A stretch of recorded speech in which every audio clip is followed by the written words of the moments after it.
नमस्कार, मी शिल्पा कासार, बोईसरला साईबाबा नगरला राहते. 5 सप्टेंबरला बोईसरला जाताना डीजे नगरच्या कॉर्नरला माझा ॲक्सिडेंट झाला. हाताला फ्रॅक्चर होतो.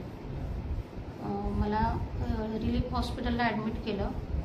विशाल सरांनी लगेच ट्रीटमेंट चालू केली. फर्स्ट एड दिलं अगोदर. त्यानंतर दुसऱ्या दिवशी पूर्ण सगळ्या ब्लड टेस्ट केल्या. तिसऱ्या दिवशी ऑपरेशन केलं. फ्रॅक्चर होतं, तर ऑपरेट करावंच लागलं.